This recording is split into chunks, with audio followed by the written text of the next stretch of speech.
एक दिन की बात है। एक गुरु और शिष्य नदी के रास्ते से जा रहे थे। नदी और जंगल बहुत सुंदर था। तभी रास्ते में एक मछुआरा मछलियां पकड़ रहा था। तभी शिष्य की नज़र उस मछुआरे पर पड़ी।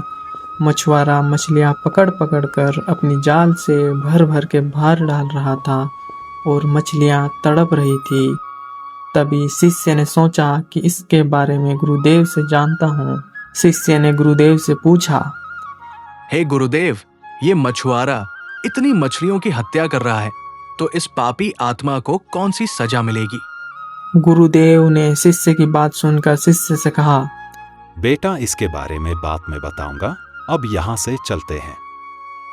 गुरु और शिष्य वहां से चले गए। 10 साल बाद उसी जंगल में एक हाथी रहता था। बहुत मस्ती और उछल कूद करता था। एक दिन हाथी की उछल कूद में हाथी 2 पेड़ों के बीच में जा फंसा। हाथी ने निकलने की कोशिश की, लेकिन निकल नहीं पा रहा था। तभी हाथी ने जोर जोर से झटका मारा तो दोनों पेड़ के बीच से निकल गया, लेकिन उसके पेट की चमड़ी निकल चुकी थी और वर्षा का समय था।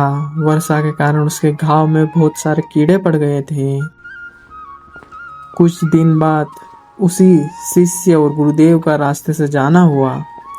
तभी शिष्य की नज़र उस हाथी पर पड़ी। हाथी जोर जोर से चिल्ला रहा था।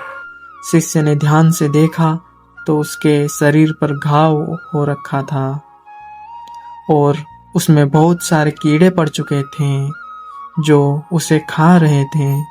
तभी शिष्य ने सोचा कि इसके बारे में गुरुदेव से पूछना चाहिए।